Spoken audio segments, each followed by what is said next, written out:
to the world. Subscribe now to the Hot 97 YouTube channel. It's Ebro in the Morning with Laura Stiles and Rosenberg. Ladies and gentlemen, Ebro in the Morning, Laura Stiles, Rosenberg. This brother's name is Calmatic. Give it up for him one time. You may have heard his name. You may have seen him before, but we're going to familiarize you with him today. This brother right here doing music videos and now doing movies. Yeah, music videos, commercials, and then film. So now was it always the game to start doing movies, or you were just, I love creating, I love the camera, and let's see where this goes? What was the... No, I mean, to be honest, I started doing music videos. I started as a rapper, to be honest. Like, I was rapping, I was making beats, and then, one thing led to another, and I kind of fell into a camera.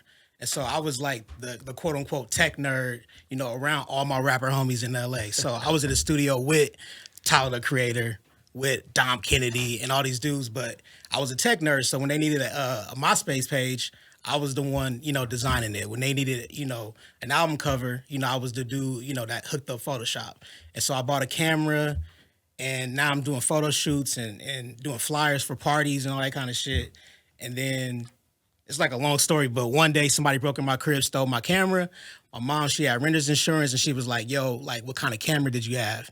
And so instead of telling her I had like a little, Sony Rebel, that could barely hold a charge. I was like, I got that red. I was like, I had that 7D, you know what I'm saying? HD 24 frames, you know what I'm saying? Yeah. So now I'm going back to the studio with my homies and I'm filming music videos. And so, one thing led to another. I started working with some groups that had a big buzz.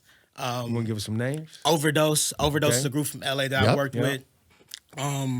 Which caught the eye of Pharrell. So Pharrell was about to sign them, and he was like, yo, like the music is dope, but like who makes the videos? And so I got that Pharrell co-signed, and other artists started coming into play, Childish Gambino, Kendrick. Like these are all people that are like, LA locals that I'm just like, hitting up on Twitter, like, yo, can I do a video for you? And next thing you know what I'm saying, like my name is kind of, making waves in the industry. So tell the people who don't know some of the videos you've done over the years. Man, so let's see. I mean, I did all the Overdose videos. I did some early Kendrick stuff. I did Cut You Off. I did the Monster Freestyle. I did a bunch of videos for the internet. Recently I just did the Kendrick video for Rich Spirit. And then I did Old Town Road, which is like probably my biggest video. That's a big one. Yeah. How'd that one happen? That was interesting, man. So like, let's see. It was funny because I took a break from doing videos, right? And so I got married, went on a honeymoon, took a couple months off. Congratulations, by the way. That's dope. Thank you, man. Appreciate it. And then, so when I got back, I was like, man, I need to get back in the flow of like doing videos. You know what I'm saying? So I'm just gonna write a treatment on whatever comes next. And so I got an email one day, and it was like, yo, we got this song. It's a country trap song. I never heard it before. And I literally responded back in the email, is this a joke? You know what I'm saying? And so, they were like, nah, like this is a new single, like we're trying to push it. And so I was like, fuck it, let me just write this treatment exactly how I want to write it. You know what I'm saying? Like literally, like, I thought about it like, all right, this is some bizarro shit. Like this is like an episode of Atlanta. Like I could see like some random dude from Atlanta making from the hood, from the trap or whatever, making a country song and it going viral. So let's like retell that story. Wrote the treatment, they loved it, we shot it. And literally like 1.7 billion streams later, crazy. You know what I'm saying? We here, man. So, yeah. Wow. So for you as the director of these things, and I don't know anything about your business, but I'm sure there's a young person watching that loves your story and probably has aspirations to do what you're doing. Yeah. You get paid a flat fee to do them videos. How's that even work? That's true, man. It's interesting, man, because I feel like there's certain rules in the industry that we just accept it, but we haven't really try to update them at all. But like, so for music videos, directors are supposed to get paid 10% of the budget, right? Okay. But like, what is the budget? You know what I'm Right, saying? So what if like, it's like $5,000? yeah. So if it's like 20,000, you know what I'm saying? Like that's like not a lot of money, but also I don't really know what the real budget is. That's what the label is telling me. You know what I'm saying? So it is an interesting thing. I mean, I don't really know how much the Old Town Road budget was because it was a set amount of budget, but we had all these, these ad placements in the video. Like there's like a Snapple placement. Right. All, so they getting bread. Yeah, like Wrangler just like donated a bunch of clothes, like Maserati, like they all put money in the video, but I don't know where that money went. You know what I'm saying? And so did you get real money for that video? Yeah, I think the budget was like 100,000.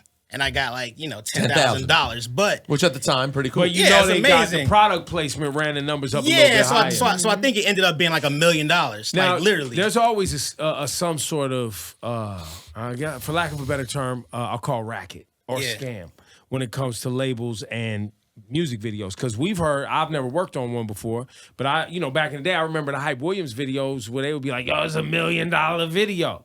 And then after, obviously, all the streaming and labels falling apart, downsizing, mergers, et cetera, we hear that people are spending $5,000 to do a video. $20,000 to do a video. $100,000 for a video sounds like No, that was one of the biggest videos I did at the time. that's So, what I'm saying. Like that's a yeah. big budget for a Yeah, music huge video budget, these days. Huge budget.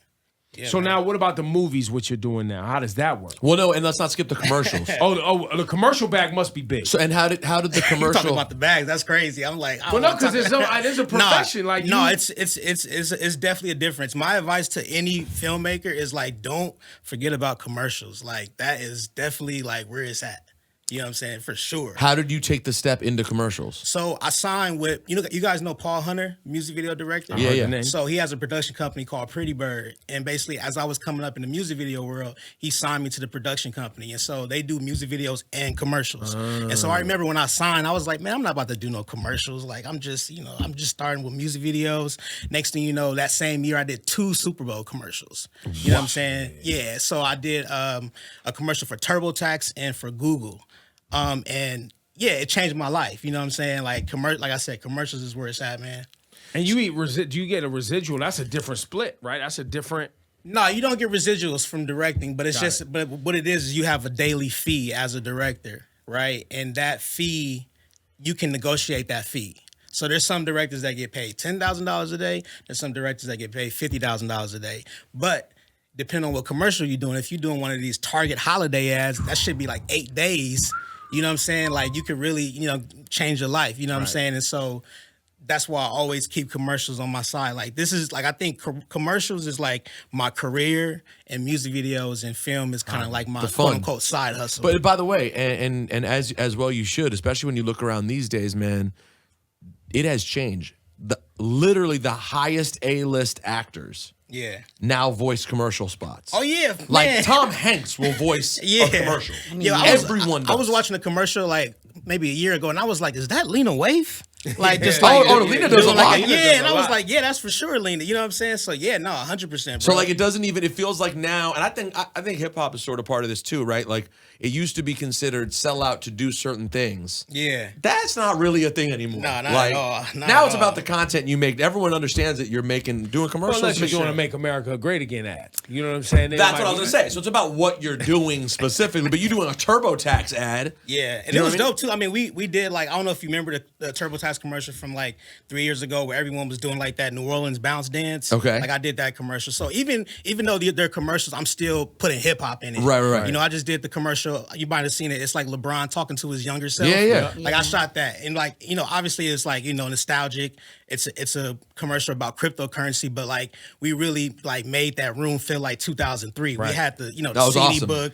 We had the slam posters on the wall. We had the old school boombox. So it's still hip hop. You know what I'm saying? Like I think that's kind of my whole mission statement as a director is to always implement like hip hop and my roots. You know what I'm saying? Yeah, for sure. So you were speaking of LeBron, House Party, which was based on his house that some people was got a hold of, and he was traveling or whatever. Yep. But that was through Spring Hill, wasn't it? That was through his. Yeah, so it was through Spring Hill, but it was also through New Line Cinema and Warner Brothers. So he had a deal at Warner Brothers Studio, and part of the deal was like, I'm gonna do these movies, Space Jam, and I think they had another TV show or some docs, and then House Party. Got it. And so they helped produce it, so to speak. So you didn't actually have to work with LeBron on the stuff that was written into the movie. He didn't oversee any of that stuff. Well, no, I mean, so Spencer Bailey, who's the head of film at Spring Hill, like he represents LeBron, him and Maverick. So there was definitely conversations before we started, but I wasn't like one-on-one with LeBron. LeBron didn't show up to the set like, I don't really like this. No, I don't like what y'all doing here. It's funny though when we did the commercial though, like because that was also part of Spring Hill. He definitely came in and was like, my room wasn't this messy. Like let's clean it up a little bit. You know what I'm saying? So you ain't gonna have me looking like this, you know bro. what I'm saying? But that experience doing House Party was just super dope, and it was my first movie, bro. So I'm doing all these commercials, working with all these artists, music video wise, and then I got the call to do a movie, and so it was just like, what's that like, man? What's it like? Michael B. Jordan Jordan was here recently, and he was talking about the difference once you put on the headset. Oh, yeah. You know, and obviously he's starring in it too, but what's it like when you're the one responsible? Ultimately, the buck stops day to day. The buck stops with the director. Yeah, no, that shit is hard as fuck. Like, to make a movie, it's so hard. It's like, I feel like, especially with House Party, I felt like I was on the episode of Scared Straight Hollywood Edition. It was like somebody waking me up from my bed, like, you want to make a movie? All right, well, I'm gonna give you the most like beloved title, and I'm gonna make you shoot a movie about people in a house during the pandemic. You know what I'm saying? It was just like all these obstacles, and I feel like every day, like I learned something new that I wish I knew the day before. Right. Like, fuck, if I knew that yesterday, I could have made this better. You know what I'm saying? Right. But well, that's how you know you're learning. That's real learning. But yeah, and after like 40 days of filming, I have 40 days worth of lessons, and it just so happened that I had White Man Can't Jump in the can already. As far as like I basically going back to the pandemic. We started prepping for House Party right like early March, and then the pandemic happened, and so everything paused. And then during that like March, April, that's when Kenya and everyone that was a part of the White Man Can't Jump project came to me and was like, yo, you want to, pitch on this film? And I was like, hell yeah, I don't know what's happening with House Party, so let me do it. So I pitched, I got the film, and they were like, all right, let's go. And as soon as they wanted to go, House Party wanted to go.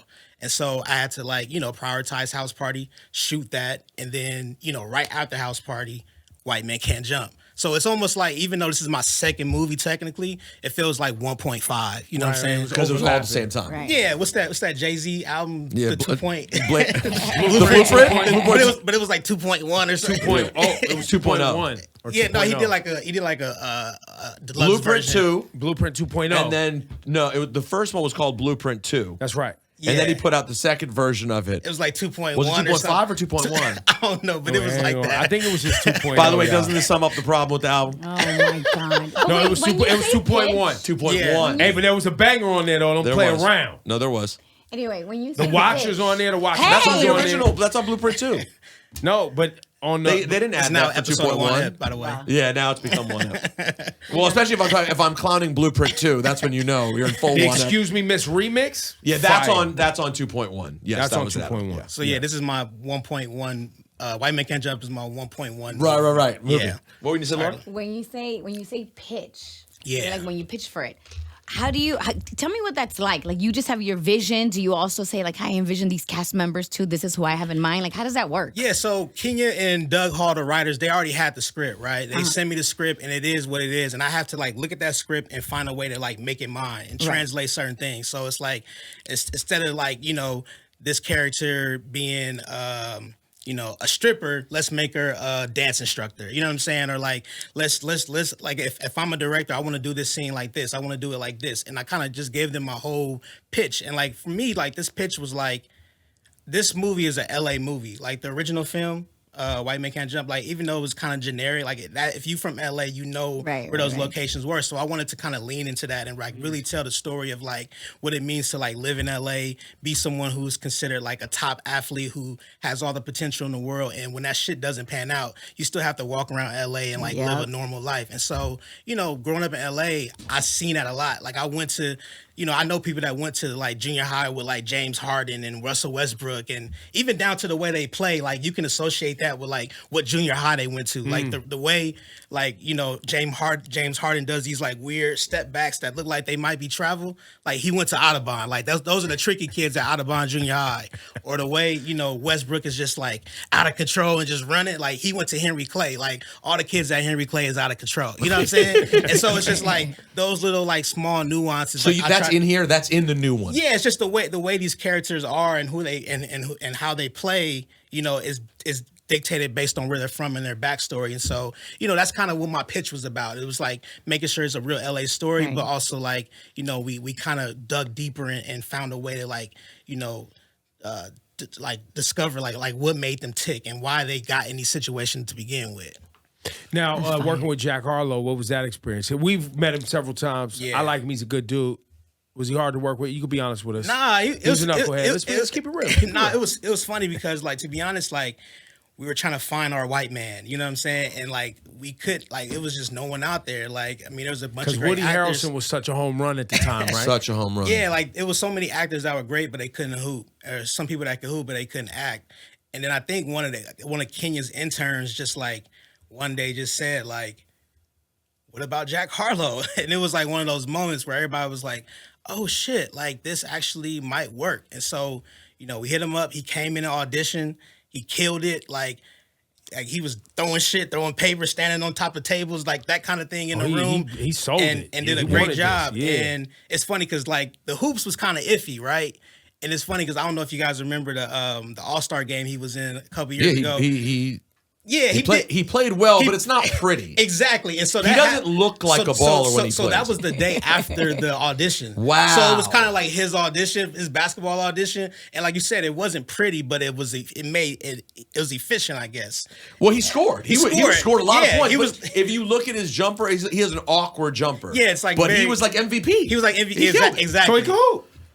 Kinda. So anyway, we put him with a trainer, and it's crazy because once he got the role, we put him with a trainer. He was still on tour, so after each show, he would like go with the trainer. They would find a random court somewhere in whatever city he was in, and they would train. And so by the time he came to set, like he was ready to go. Like he sold it.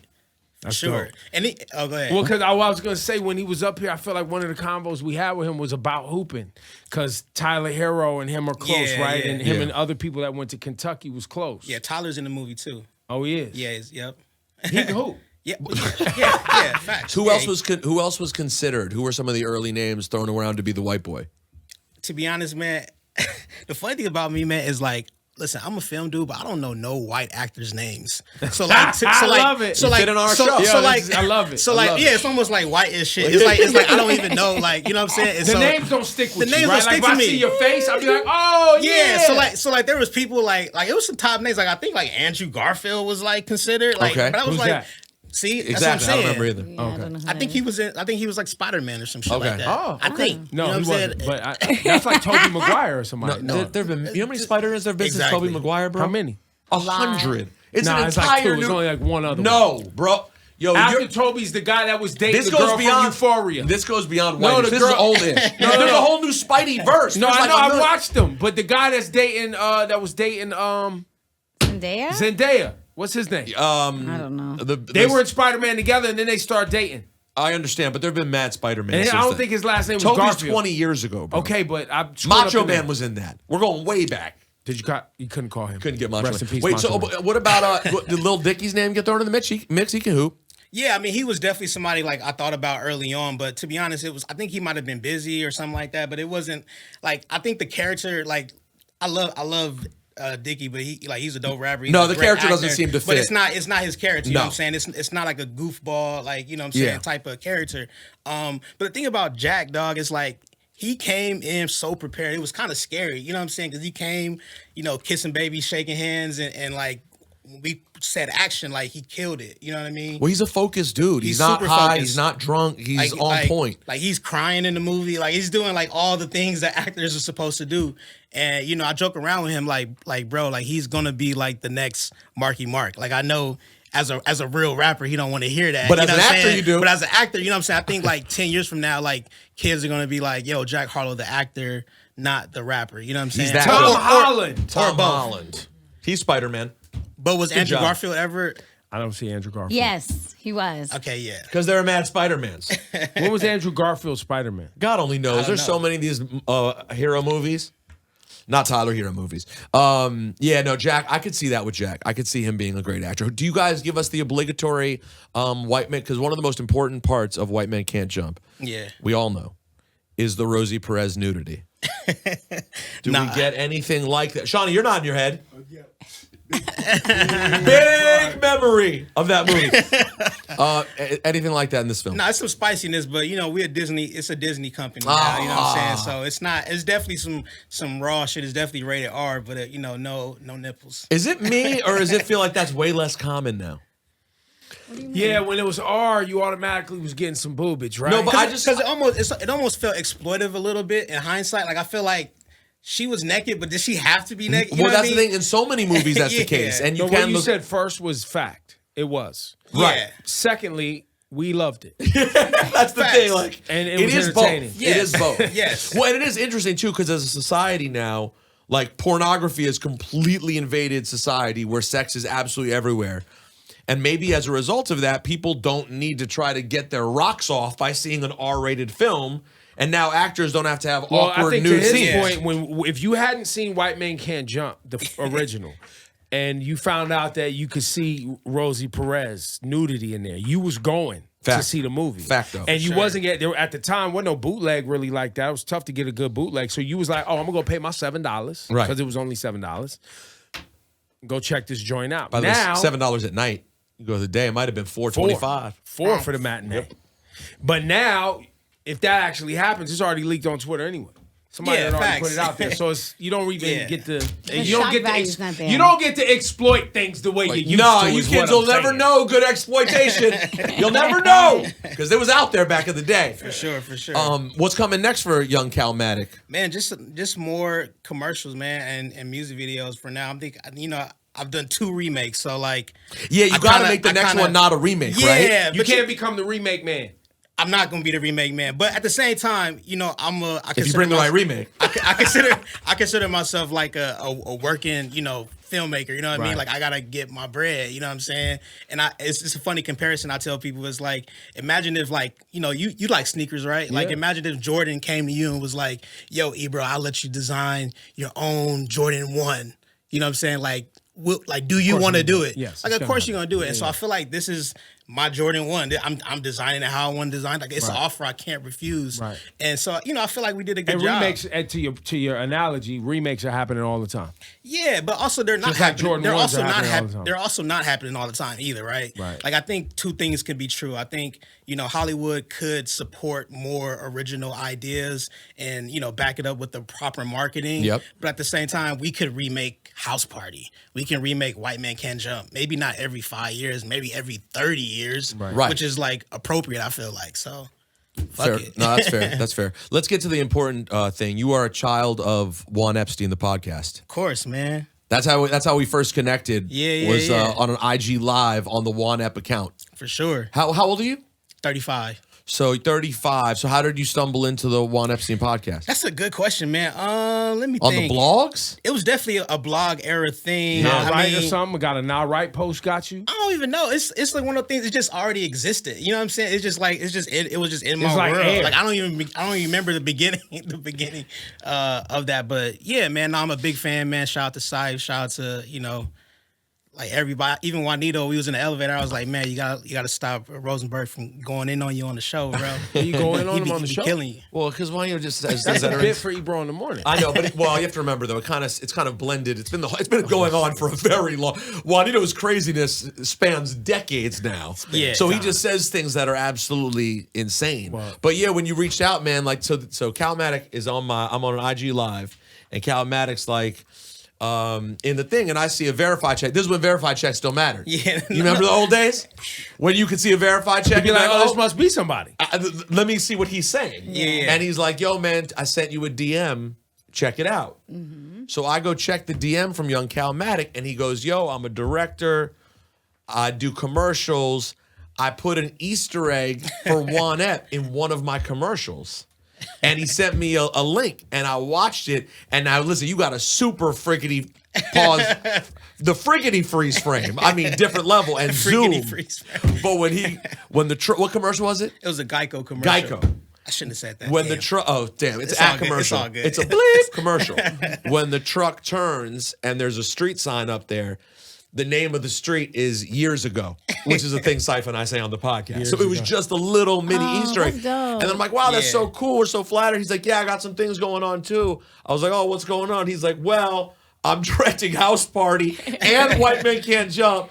Oh, and then as I'm looking up, I'm like, oh, he just did the new Kendrick Lamar. Like, it was just funny that we connected as your career was completely blowing up. Now look at you. No, and I'm a hip hop baby, man, but like, underground hip hop baby too. So like Fonte changed my life from Little Brother. You know what I mean? It's so funny because I didn't even realize you was the one that was talking. Oh, really? Until like years later, which is random as fuck. But like, yeah, man, I just like I'm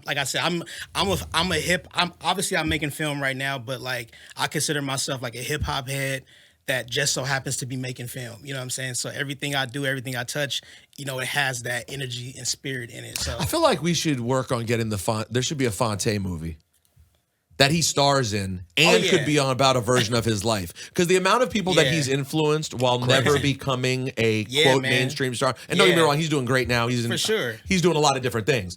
But considering he's the influence on Drake, you know, it goes so many different places. No, he texted me once, like I hit him on Instagram, like, yo, I'm a big fan, you know what I'm saying? And I sent him my number and he texted me one day and I just I couldn't believe, you know what I'm saying? Like he's like literally top 5 rappers of all time to me, and influence wise too. So and then the singing and the rapping and then what he says, he's a bro, funny, man. you know what I'm saying? He's just a great dude and super smart. Super smart, wonderful human. And he's the first. Fonte is the first real professional rapper I ever knew. Because when I came in the game, we came in at the same time. Yeah. And all of my crew was doing stuff and everyone was good. Oh, I take it back. Odyssey turned out to be Odyssey and now he is a thing. Right. But at the time, Odyssey wasn't a thing. Just Fonte and Ninth and Pooh were a thing, you know? Yeah, for sure. Like I was like first in line at the Troubadour, like front row, like hands in the air, like getting autographs. Like I love people like you. No, thank you, by the way, bro. Like you're people like Calmatic are the lifeblood of like the culture. Because I've been to those shows. Because they're purists. You're a purist, and you're somebody who cares about the craftsmanship of the culture, not just chart position or what's being pumped on the radio or these sort of things. There's this undercurrent which keeps hip hop alive. I'll be honest with you. It's one of the reasons I'm never that afraid of hip hop falling by the wayside, is because there's this undercurrent of purists in the culture that'll always fight.